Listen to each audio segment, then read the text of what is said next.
नमो नारायण, जय महाकाल, जय मां बगलामुखी। सभी मेरे दर्शकों का बहुत बहुत स्वागत है, अभिनंदन है। आशा करता हूं आप सभी लोग स्वस्थ होंगे, आपकी आध्यात्मिक उन्नति आगे बढ़ रही होगी।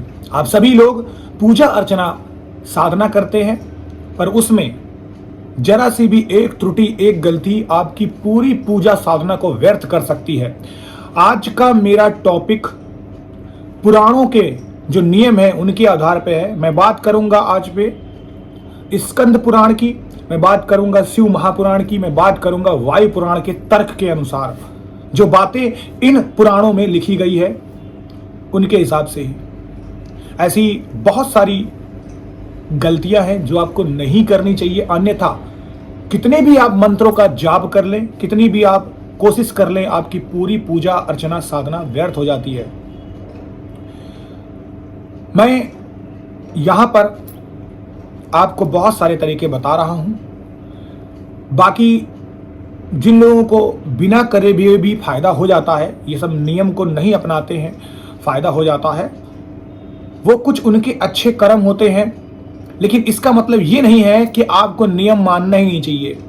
एक बात याद रखिएगा, नियम से हमेशा वही डरता है जो इन चीजों से भागना चाहता है, नियमों को अपनाना नहीं चाहता है। आप अपनी जिंदगी में भी जब अनुशासन और नियम के साथ चलते हैं तो हर काम में आपको सफलता मिलती है। तो शास्त्रों और पुराणों में जो बात लिखी गई है, जो नियम लिखे गए हैं, कृपया करके उन नियमों के पालन के हिसाब से अगर आप चलेंगे तो आपको 100% सफलता मिलेगी। सफलता आपके कदम चूमेगी और ईश्वर आपसे प्रसन्न होंगे। मैं एक एक करके आपको बहुत सारे यहां पर नियम बताता हूं, आप उनको ध्यान से सुनिएगा, आपको समझ में आ जाएगा। और ये नियम बहुत ज़्यादा कठिन नहीं है, अगर आप अपने डेली रूटीन में इनको ध्यान देंगे तो आपको आसानी से समझ में आ जाएगा। पहला नियम तो यही कहता है, सारी बातें आप साइड में रख दो, कि किसी भी इंसान को शराब, मांस, अल्कोहल, किसी भी प्रकार की नॉनवेज एक्टिविटी से कम साधना के दिनों में दूर रहना चाहिए। साधना करने के बाद भी नहीं करना चाहिए और साधना करने से पहले भी नहीं करना चाहिए। तो पहला तो यही नियम हो जाता है। दूसरा नियम, भगवान की मूर्तियां जो होती हैं उनको नहाने के बाद कभी भी स्नान नहीं करवाना चाहिए। उनको पहले से ही आप अच्छे से धुलो, रगड़ो, अपने आप को स्नान करो और उसके बाद फिर उनके ऊपर गंगा जल छिड़को। ये शास्त्र कहता है, क्योंकि इससे अशुद्धि मानी जाती है। उसके बाद अपने कपड़ों को या भगवान के कपड़ों को भी नहाने के बाद कभी भी साफ नहीं करना चाहिए, क्योंकि आप फिर से अशुद्ध हो जाते हैं। तो पहले से ही भगवान के कपड़ों को साफ करिए, अपने कपड़ों को साफ करिए, प्रेस करिए, जो भी करना है करिए। उसके बाद आप नहा धो के बैठ जाइए। भगवान की पूजन की थाली होती है या भगवान को भोग लगाने की थाली को भी आपको नहाने के बाद साफ नहीं करना चाहिए। क्यों नहीं करना चाहिए? चाहे वो भगवान की ही थाली क्यों ना हो, वो जूठन ही कहलाती है, वो थाली जूठी होती है। तो ऐसे में आपको ये चीजें भी नहीं करना चाहिए, आपको ध्यान देना चाहिए। अब बढ़ते हैं और आगे।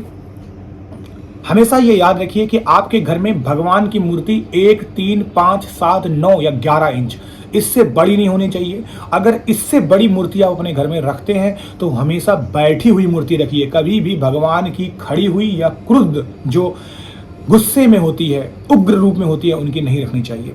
जब भी किसी देवी देवता की आप बैठे हुए मूर्ति रखते हैं तो ऐसे में भगवान आपके घर में विराजमान रहते हैं और जाते नहीं, अन्यथा उन घरों से भगवान चले जाते हैं। जिस भी घर में सूर्य को अर्घ शंख से दिया जाता है, सूर्य को अर्घ शंख से दिया जाता है, उस घर में लक्ष्मी माता कभी भी निवास नहीं करती है और वहां से चली जाती है। माँ दुर्गा को कभी भी दुर्वा घास नहीं चढ़ानी चाहिए। दुर्वा घास जो होती है वो भगवान गणपति को चढ़ाई जाती है, भगवान गणेश जी को चढ़ाई जाती है। अपने पूजा घर में कभी भी एक से ज्यादा किसी भी भगवान की मूर्ति नहीं रखनी चाहिए। वैसे तो शास्त्र ये कहता है कि पंचदेव जो हैं उनकी पूजा घर में होनी चाहिए। पंचदेव कौन से हैं?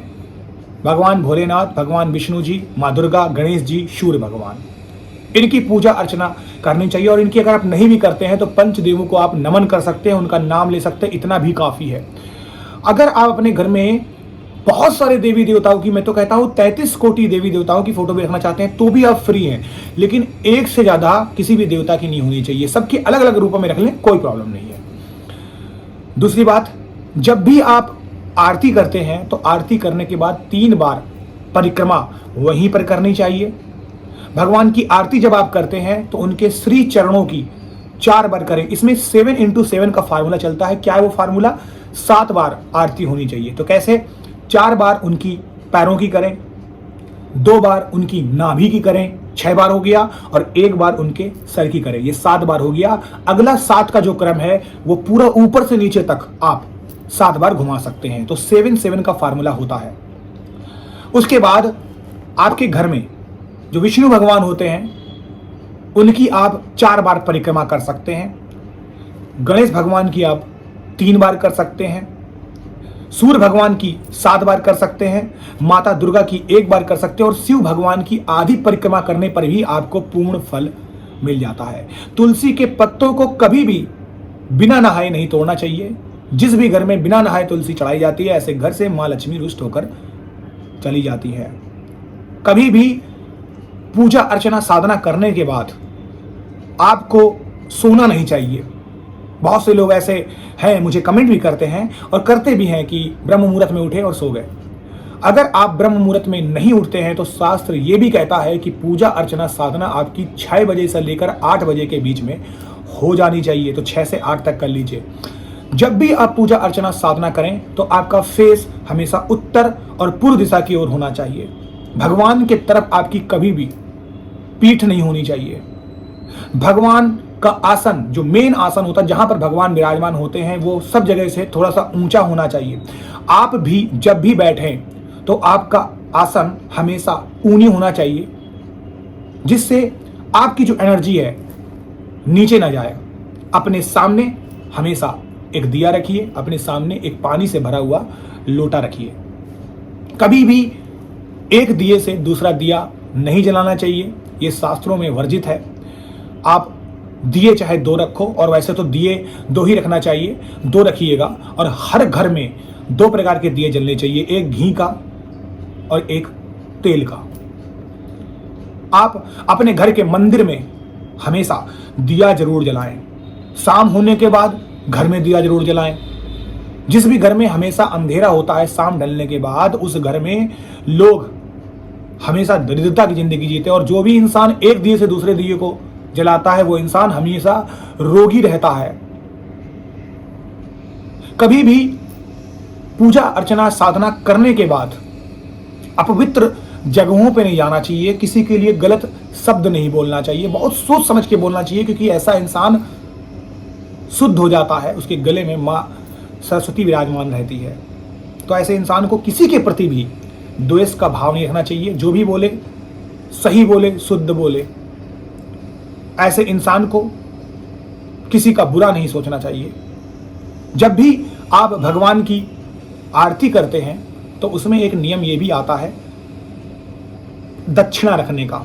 जैसे किसी को आप गुरुदेव को दक्षिणा देते हो, उसी तरीके से भगवान को भी दक्षिणा आपको दी जाती है। और वो दक्षिणा रखने के बाद इस शास्त्र का नियम कहता है उस नियम के उस पैसे को आप मंदिर में चढ़ा सकते हैं, किसी भिखारी को आप दे सकते हैं, उसको कुछ खरीद के आप खिला सकते हैं।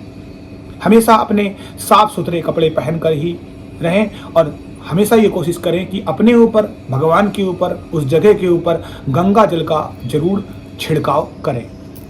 तो शास्त्र के ऐसे बहुत सारे नियम हैं जो आपको जानने जरूरी हैं, लेकिन इनमें से कुछ नियमों का आप अपना के बहुत आगे बढ़ सकते हैं।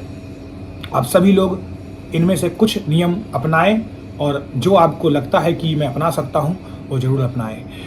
उसके अलावा एक चीज़ मैं और ऐड ऑन कर रहा हूं। बहुत से लोगों का ये कमेंट आया था मुझे पहले भी कि क्या पूजा अर्चना साधना करते समय माला की ज़रूरत है। देखिए, अगर मुझसे सीधे तरीके से पूछा जाए कि माला की ज़रूरत पड़ती है क्या साधना और पूजा अर्चना करते समय, तो मेरा जवाब होगा नहीं। और अगर आप मुझसे पूछें कि क्या ये माला की ज़रूरत करने से भगवान हमको जल्दी मिल जाते हैं, नहीं, बिल्कुल नहीं। ऐसा कोई नियम नहीं है शास्त्र में कि माला से ही आप करेंगे जाप तो भगवान मिल जाएंगे। भगवान आपके भाव देखते हैं, भगवान आपकी माला को नहीं देखते हैं। लेकिन जब आप माला से जाप करते हैं तो जब आपकी उंगलियां चलती हैं और मन आपका भगवान की तरफ रहता है तो आप काउंट नहीं करते, क्योंकि माला अपने आप खत्म हो रही, सुबेरी आई आपने घुमा दिया। लेकिन जब आप उंगली में करेंगे तो आप उंगली को देखेंगे और गिनेंगे, तो यहाँ पर भाव डगमगा जाता है। बस इतनी सी ही बात है। सो आई होप अब मेरी बात आपको समझ में आ गई हो। जिन लोगों को भी मेरा ये वीडियो अच्छा लगा है वो लाइक और शेयर जरूर करें। जिन लोग मेरे चैनल पे नए आए हुए हैं वो मेरे चैनल को सब्सक्राइब करें, लाइक करें। ऐसे ही वीडियो मैं आपके सामने बनाता रहूँगा। अभी के लिए आप लोग स्वस्थ रहें, खुश रहें और आपकी आध्यात्मिक उन्नति होती रहे। नमो नारायण। जय महाकाल, जय माँ बगलामुखी।